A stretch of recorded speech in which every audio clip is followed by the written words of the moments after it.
everybody, and welcome back to Careers in a Crunch. It's your host, Arthi, and today I'm joined by Dr. Daniel Sodickson. I'm super excited to have him on my podcast and hear about his professional journey. I just want to take a second to thank you for being here. I'm super excited to hear about your journey. Thank you so much for having me. I'm excited to talk with you. Yeah, thank you. So, I guess we could just get started. What does a typical day in your role look like? So, first of all, I think it's important to mention that my role has very recently changed. I think we'll talk about that in a little bit. But so far, in all of the month I've been doing it, a typical day will start with meetings with my various teams. I oversee a bunch of teams who are working on different parts of the kind of mission that we're uh, there to do. I'll talk with people about their progress, the AI models they've trained, the questions they have, try to break any log jams that may have been happening in their work. Then, as the afternoon proceeds, usually there are some broader company meetings to figure out strategy or catch up on how things are going at the company as a whole. And then I try to make some time either at the end of the day or often on Fridays, for example, just to stop a little and reflect, to do some writing, to kind of set strategy and goals for the next week. Yeah, I think that's super cool how, right, there's a lot of different components to your day and how you have so many like different things like talking with your team and meeting with companies and like you said, taking the time to like reflect. And I think it's super interesting how, right, you have so many different things and aspects of your day. Yeah, no, there's a lot that goes on in any given day. What I like most, though, is working with the people. I think there are many things to do, but it's the people who make those things really interesting to do. Yeah. So, what did you major in at college and how did that shape your career path if it did? Well, I spent a long time being undecided. So I actually double majored in physics and in humanities. Humanities is really sort of a collection of literature and philosophy and art, um, kind of looking at really in a nutshell the way kind of the history of thought, the way people have learned to think about life and culture over the generations. So those were two very, very different types of endeavors. I mean, obviously, physics, I'm learning the basics, I'm learning how to solve problems and how to think like a physicist. But in the humanities, I was reading great works of literature and studying art and learning history and all of those things. And I really loved both, and it was very hard to decide between them. I liked sort of the complementary aspects of both. Ultimately, I decided that I needed more training in physics if I was going to do anything substantive. So that's the direction I went. But I think I always carried with me that sense of the world and the way people see the world that comes from the arts and the humanities. Yeah, it's super cool how you kind of like you had these two majors that were sort of very, like you said, different from each other, but and then how when you decided to sort of continue the path in physics, how you sort of brought what you learned from humanities into it, and I think that's just really cool. You know, I think we all carry with us all of the experiences we gather over time, and regardless of what we ultimately decide on specializing in, I think it's important to remember that we're informed by all of the things we learn. Hmm. And I'll tell you also, it's a very interesting experience because it was two very different groups of students in these two majors. Sometimes I joked that I wanted to have one big party and bring them all together. Um, but they thought differently, they talked differently, they dressed differently. These were kind of, literature people on the one hand, dressing in black and being very stylish and cultural and sharing their favorite poems, and on the other hand, the physics nerds, doing their problem sets um, and thinking about science. And I think one of my favorite things, once again, was to get exposure to such different types of people and have them kind of both in my life at the same time. Yeah, yeah, that's really, really interesting how, you were saying that it's like two very different groups of people, but how you kind of like, right, and how it's almost like two separate like worlds, but Yeah. were kind of a part of both. Right. It turns out you asked about how it affected my career. A lot of my career has ended up being in that sort of space, that overlap between different worlds. I think, strangely enough, that's where I find myself most comfortable. No, I think that's really interesting. Um, what are some challenges you face in your job, and how do you handle them? Well, I think in some ways the challenges break down once again into things and tasks and into people. I think on the task side, the challenge is the challenge of any kind of scientific or engineering endeavor. Nature doesn't always agree with you when you have ideas about how things should go. You can have grand ambitions to build the greatest product in the world or to discover the most remarkable thing in the world, but it's hard. And so, one of the things I've found in the course of my career is it's important every once in a while to stop and step back and think, okay, is there another way to go at this? Um, because the first thing you try, or the second, or the fifth, may not end up being the right way. That doesn't mean there's not an answer. It just means you haven't found your way to it yet. And then the second category of challenges is with people, right? People are uh, interesting, interactive, but also flawed, and you know, all trying to figure things out and all having their own agendas. And one of the things that I enjoy doing on the one hand, but that also can be challenging, is taking all these people's different agendas, what they think they want, and trying to align them so that people are working towards a common goal. And in a leadership position like what I've occupied for the last many years now, um, it's really getting people aligned and together and on the same page, which is a lot of the challenge. Yeah, I really like what you said about problem solving and Mm. how, right, right, when you come across a problem, it might take there might not be a solution right away, but like you said, it's important to take a step back and sort of rethink how you might come about the problem.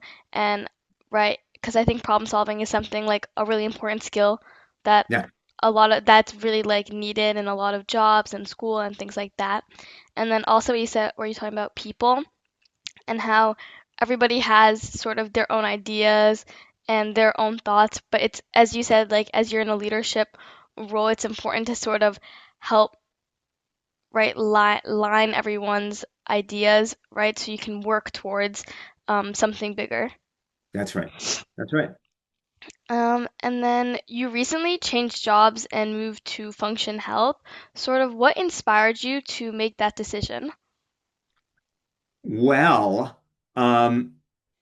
it was an interesting and a difficult one because I have been in academia, basically in, you know, medical schools and universities for 29 years, and that's if you don't count my training, my, college and graduate school and so on.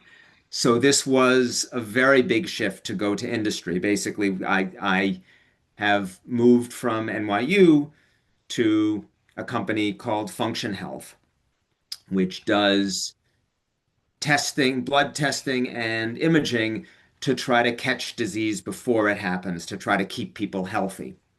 The mission of the company is 100 healthy years, basically helping everybody, all 8 billion people on the planet, um, reach 100 healthy years and beyond. I think the reason for the change was a little bit of a sense of urgency to make an impact now while I can. I'm relatively far along in my career. I had many years where I had the real privilege and joy of kind of following my nose, of exploring wherever the science took me, of trying to discover new imaging technologies. Uh, this was when I was working at NYU in radiology, and before that at Harvard, and basically I got to be the curious scientist, finding new ways to make imaging faster, for example, and then exploring what that meant and writing papers and getting grants and following my nose. But now, as I'm getting a little bit older, I realize I don't have an infinite amount of time left. And so I want to make sure that if there are changes to healthcare, for example, if we can make healthcare more proactive, if we can catch disease before it starts, or catch disease soon enough that we can cure it completely, that's going to affect lots of people's lives. That's going to make a big difference in the world. And so the thing about a company is it's built around a mission. It's built with a sense of urgency to it that is a little harder to find when you're at a college or a university or a medical school where the idea is you're kind of exploring. So I wanted to see if I could make a difference, see if I could make a change to the way healthcare is done sooner rather than later. Yeah, I think that's really, really great and amazing how you were talking about making a change and making an impact. And I think that itself is super impactful to hear about your transition to a new role because there's a lot of obviously that it takes I think like risk taking and it's definitely it's not always like an easy decision. So I think that's really cool how you kind of transitioned um, and how you're sort of working towards something bigger for yourself. Yeah, I mean, basically, in the beginning of my career, it was exploring. It was discovering what I could discover and what difference I could make along the way. Now it's a little bit more about a mission, about knowing in advance a change I want to make Hmm. and seeing what I can do to make that with the people I'm working with. So, which is not to say you can't do that at a place like NYU. Again, your dad is in fact working on precisely that. I think it's more a matter of gathering together the resources and the people to try to make that happen as quickly as possible. Yeah, I think that's really great. Um, Technology has been advancing a lot recently, and so what role does AI play in the future of imaging? Hmm. Well, I think AI plays a large role in the future of humanity, writ large. We can't avoid talking about it in almost any podcast or interview or news piece or even movie now. And it, I think, has a powerful role to play in the future of health, in basically the way we care for and preserve our health as a species. I think the way it's operating now, it's advancing very fast, but I think we're missing a few things still. So people think of AI as the thing that takes data, images or text or whatever, queries that you type into ChatGPT, and processes it and turns it into answers. But actually, there's a role for AI earlier, I think, than that. I think AI can change the data we gather. It can change the machines we use to gather it, like the MRI machines we use to make images. So I think if we have an artificial brain, we can learn how it operates and we can try to, you know, see inside the body, for example, not with a big, expensive MRI machine that is very difficult to operate and to sight, but maybe with an MRI machine that you can build into a chair or into a bed, something that you could put in a CVS or maybe even in your home. It's not going to get very good images on its own, but with AI, we can maybe take that data and turn it into something that we can really use. So that's one thing. And then I think the other thing that reflects my choice to move to this new job is that I think AI can help us to move healthcare earlier rather than waiting for symptoms to develop the way we do today because we don't really know an alternative and then doing everything we can to diagnose and treat it. I think with the help of AI, which can sort of track our health over time with wearables, with imaging, with blood tests, all of that, we can catch disease early. We can give people almost like a GPS. Like, hey, you want to be healthy for the next 95 years? Here's what you need to do. Here are the obstacles you need to avoid. Imagine like a blue guideline like you get in Google Maps that says, ooh, maybe you should avoid eating this. Maybe you should be taking this drug or not taking this other drug. Maybe you should be tested a little more frequently because you have this genetic predisposition that your parents passed on to you, alas. So there are all kinds of things that AI can do that aren't just responding sort of reactive to what we already do, but that can help us to kind of look ahead and plan for the future. Yeah, I think that's really cool what you were talking about, how AI sort of in the future can, like you were saying, sort of catch like disease and things like that earlier before you were saying like symptoms can show. And I think that's like I think really cool how like right, because AI, you're kind of obviously ChatGPT, right? You ask something, it responds, but maybe taking that like one step further and like you were saying, doing something that can like it can make something to like further like help like imaging and things like that and Well, medicine. and think of it this way, instead of just responding to our queries, what if AI were actually guiding us in our lives? Yeah. That's another way to think about it. Rather than being reactive, being proactive and saying, you know what? This is what I think you might need right now. I think it's time to go get checked at your doctor. Or, you know what? You're doing fine. You look very much like yourself. Keep on doing what you're doing. Yeah. Um, what skills would you say are most important for somebody in your role? I think I'm going to go back to my earlier answer about the challenges, right? Because the skills are what help you through the challenges. So, on the one hand, there is expertise in science, in engineering, in problem solving.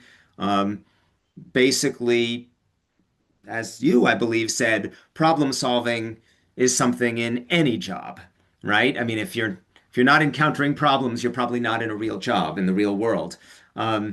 And so I feel like the training I've had in physics has helped me in problem solving, but also kind of in thinking. What are basic principles here? What are the fundamentals that I can rely on? What are the levers I can pull to make a change or find my way to a solution? And then I think the second set of skills that are really essential are people skills because except in a few professions, really anything we do together with people.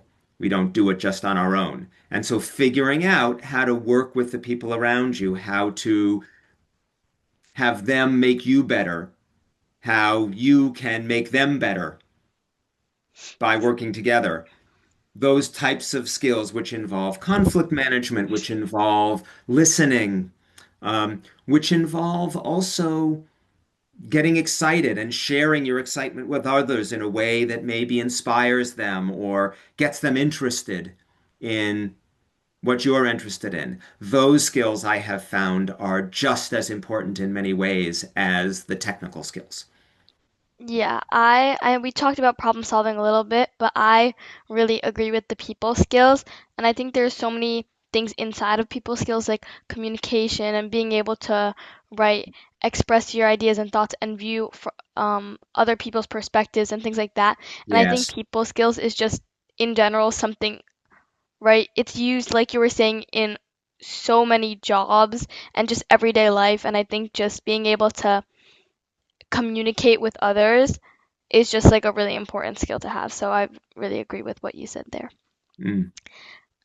Sort of going into advice, if you could go back and give your high school self a piece of advice, what would you tell your past self?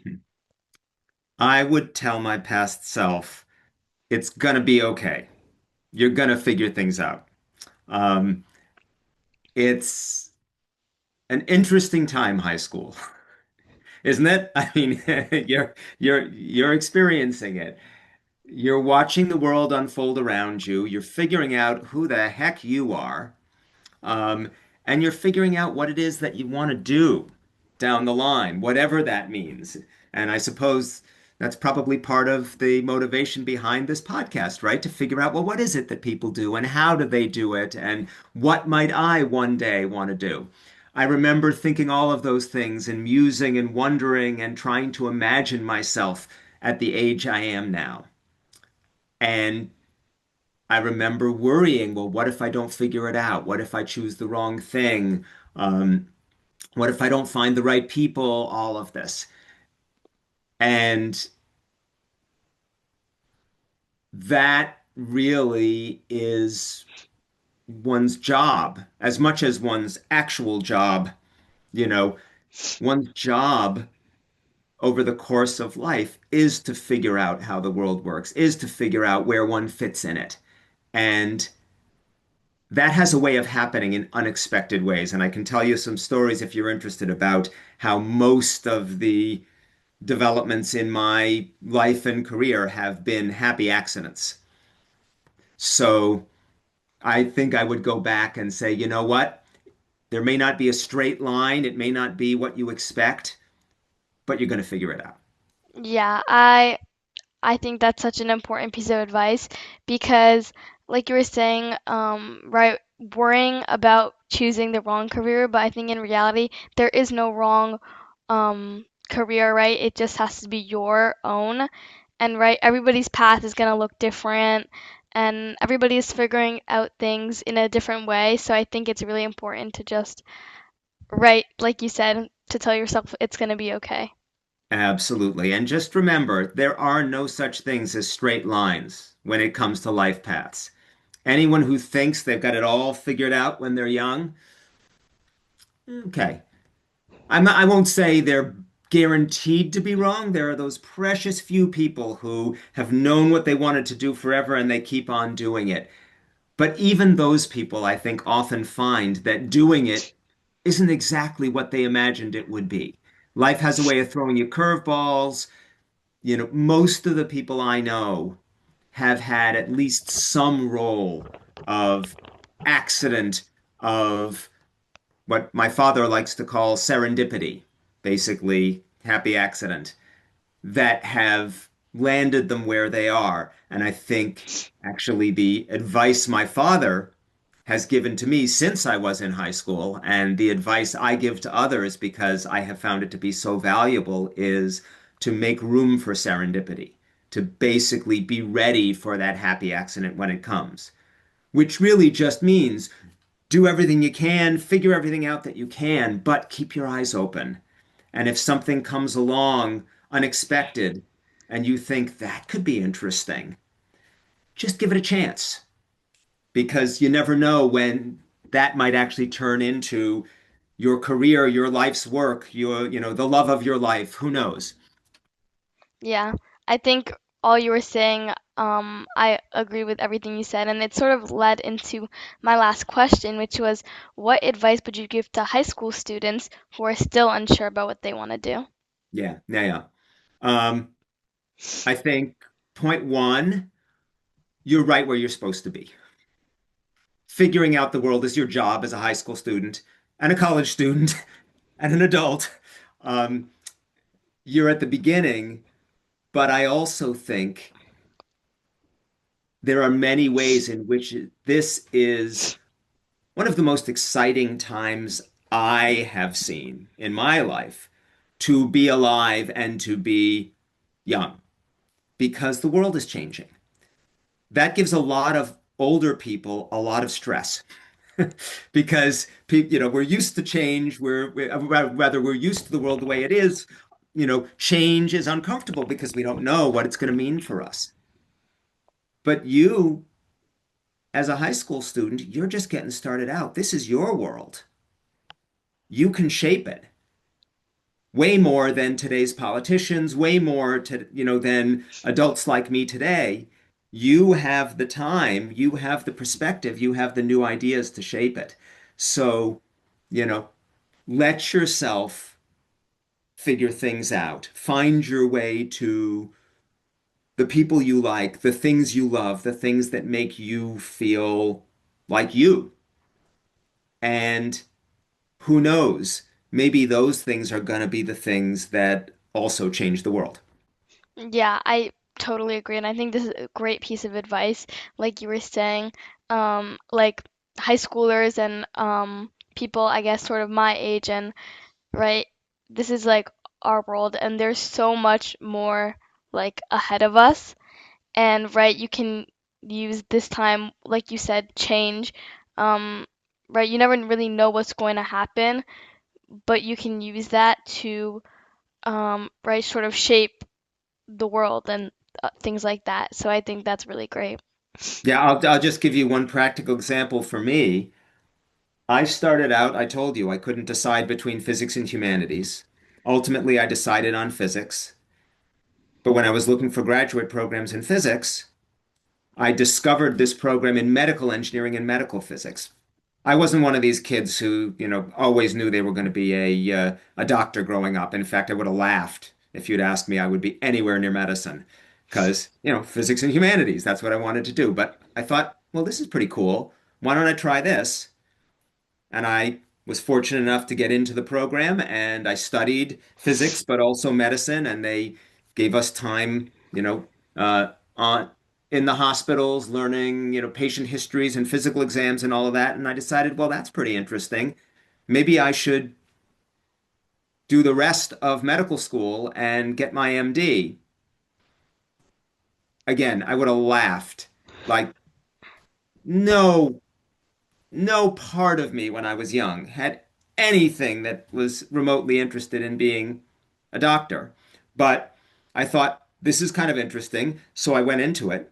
And then, sort of partway through medical school, I was working with a guy who did imaging of the heart and came up with an idea for another way to do imaging, MRI.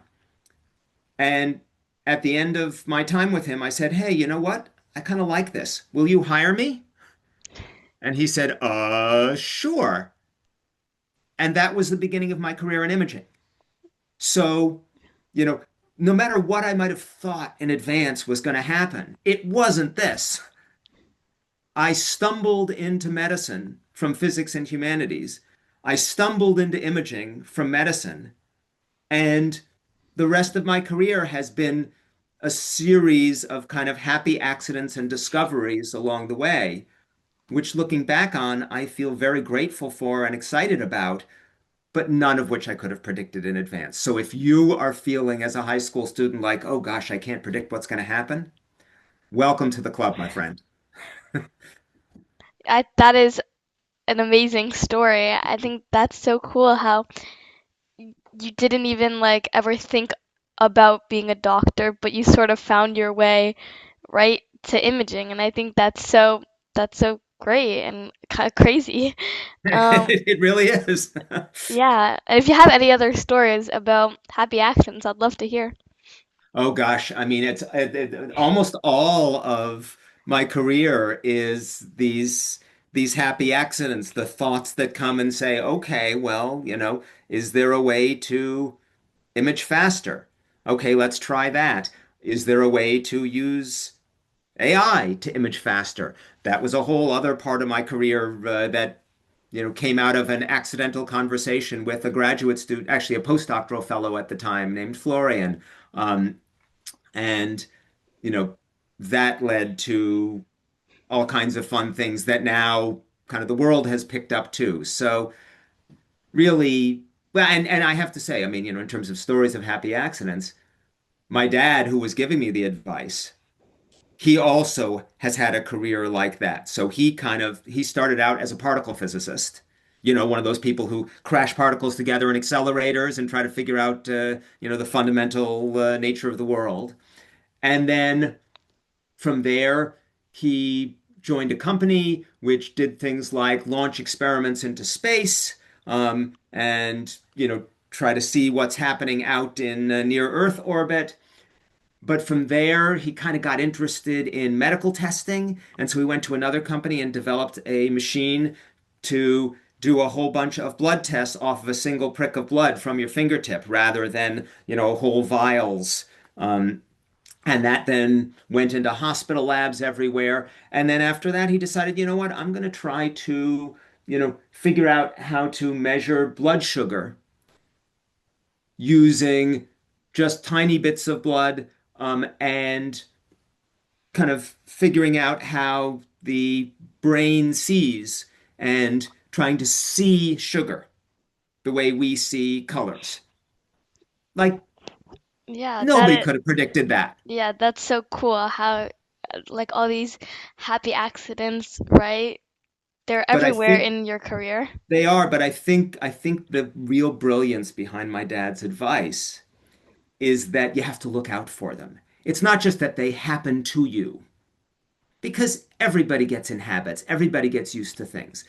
The key is to keep your eyes open, to kind of recognize the opportunity for something new and exciting when it comes by, and to pay attention and to figure out, well, does this actually make me feel really excited? Is this something that makes me feel legitimately like me, legitimately like, I can contribute to this and it can give me some joy back. And if you can recognize those times, even once in a blue moon, then you can have all kinds of adventures along the way. Yeah, I think everything you said, I agree with everything, and I learned so much. And I just want to thank you for being here and sharing your story. It was so great, and I know everybody watching will also learn so much. So just thank you.